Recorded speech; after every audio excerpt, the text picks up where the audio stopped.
I love Julius Malema, and I'll be honest with you, and some of the policies the EFF stand for. For instance, on the topic of nationalizing state assets, I completely stand in support with him and the EFF, and I actually preach same things on this platform. I am of the view that, ladies and gentlemen, that is the only way for any African country to prosper. This is why when he came to Ghana a couple of years ago, I made it a point to meet him in person. I know he stands for other things, and from time to time he makes certain pronouncements which I find utterly unfortunate. Like, for instance, killing the Boers statement that he made. That's not something I would subscribe to. I'll be honest with you. Now, this is my challenge with Malema. He knows his enemies are many. He knows those who seek his demise, his downfall, and the dissolution of his political party cuts across whites and black South Africans. Yet, I don't know whether to blame his handlers or himself, but he still manages to put himself in a compromising position, especially when he is in the public domain.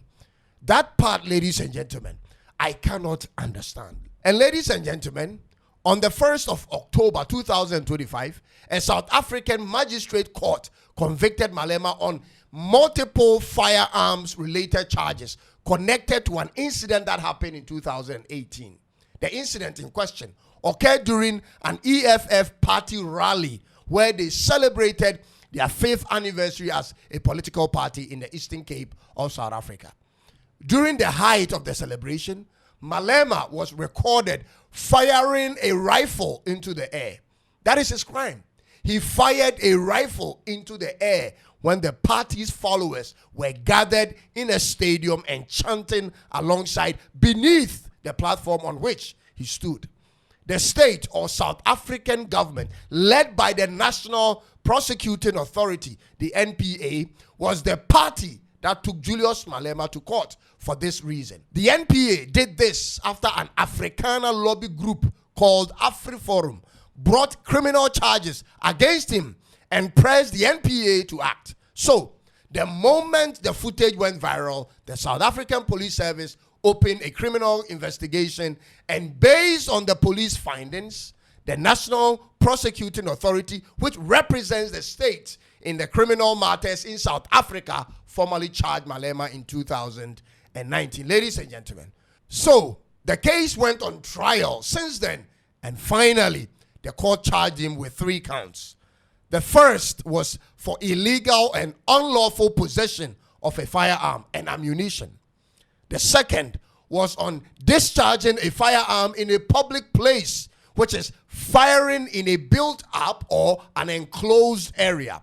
And the third was reckless endangerment of people or property. I want you to take a look at the video that attracted this case and his charge. And let's get into it quickly. Ladies and gentlemen, there is something here I want to share with you. By the way, my name is Cyrus, and this is Courtroom Network in Accra, Ghana. Do me a favor. Kindly subscribe to my channel and click on the notification bell for more of my videos when you find value on this platform. Now, let's take a look at this video.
Now, in the video, you clearly see Malema holding up something that clearly looks like a rifle. He holds it up and fires it. If you are objective, that is what you see. Now, during the trial, the suspected gun that was used in the video couldn't be produced, but later entries suggested a firearm was discovered miles away from his home, which he stated that he knew nothing about. However, Malema stated that the whole performance on the stage was an act, similar to the act seen in Hollywood movies, which is to entice his followers, and that the gun in the video was nothing but a toy gun. It was an act. Take a look at this video where he said this. In your hand, is that a real handgun, your real handgun, or was it a similar toy gun? Well, it's not a real handgun, because even here there is no any handgun that was brought to this court. So there is in no way I can answer on something that is not even before this court, where they allege that a real handgun. Handgun, you mean pistol? I don't know what's a handgun. All I know is pistol and rifle. Yes. So they were all there. Now that handgun, not available on the toy rifle. Do you have it here? Yes, I've got it. Can you show it to the court? Can I show it to your worship? Even the way to worship, if I were to give you to carry it. I don't want to endanger anyone. So I otherwise, you say it. I thought you said it's right. No. You're not an expert, but this is what you had in your possession on that day. Is that true? Absolutely. And the idea is to create an impression of a real gun, so that it doesn't in a very clumsy way. Your worship, they do this in all.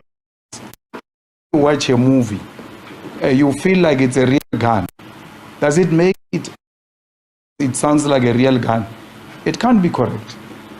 By just looking at it here, especially your worship, if we had not been taken through the education that we have been taken through by the other ballistic witness, by looking at it ordinarily would have just concluded that it is a firearm and there is no way a toy gun can look like that. Because once we say a toy gun, what comes into our mind is those ones that we buy for our kids which use water. Now, his then bodyguard, who is a white man by name Adrian Snyman, was alleged to have given Malema the rifle. He was also charged in the case, but was found not guilty. And many critics, including Malema, said this alone proved the magistrate was a racist because the guy was a white man. Ladies and gentlemen, as it stands now, pre-sentencing report is scheduled for January of 2026. And that will determine the punishment, if any prison term will be dished out to Honorable Julius Malema. Now, this message is to Malema and to myself, first of all, and to everyone who seeks to lead a campaign for change that may be against the establishment. Ladies and gentlemen, you will be targeted and put under a radar. For so long as you are a thorn in the flesh of the establishment, you will always be marked as a situation to be eliminated. This is the truth, ladies and gentlemen. Malema knows it firsthand, and I know he has endured it for at least in the last 13 years. Ever since he left the ANC and formed his own party, it has been one issue after another, and it won't stop until he gives up. But if you understand anything about winning, ladies and gentlemen, you should already know that winners don't give up. They may falter and fall sometimes and be discredited and ostracized for a while. They may even lose at some point, but giving up will be the last thing on their minds, ladies and gentlemen. There are so many things Malema and the EFF, the Economic Freedom Front, does right, and other things they don't do right. But corrections and upward movement is the only option left, ladies and gentlemen. If any African country will ever experience a real sustainable change which will transform the livelihoods of the masses, that country will have to have a leader who is willing to be misunderstood and targeted and go through all manner of political challenges to emerge.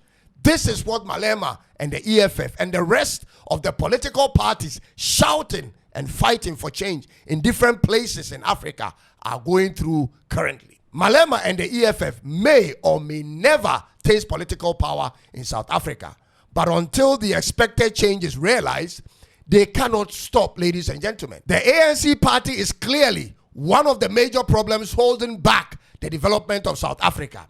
They have been in office since independence in 1994, and mismanagement has been the bane of the nation's challenges, ladies and gentlemen. The resources are there. The interest in foreign investment in that country is available, and the country is well positioned to be at the level of many of the leading countries in Europe, but crime is holding them back, ladies and gentlemen. Mismanagement is holding South Africa back. They have power generation crisis, just as many African countries, and the high rate of unemployment, it is unmatched, ladies and gentlemen. These are some of the things the EFF is fighting against in South Africa. They know South Africa has both the human capacity and the resources required to turn the situation around without selling state assets to foreigners or private companies, ladies and gentlemen. And this ideology and spirit of Pan-Africanism has spread to many African countries. There's therefore, ladies and gentlemen, an EFF in Zimbabwe, EFF in Botswana, EFF in Namibia, UTM party in Malawi, Socialist Party in Zambia, and to some extent, the Labour Party in Nigeria.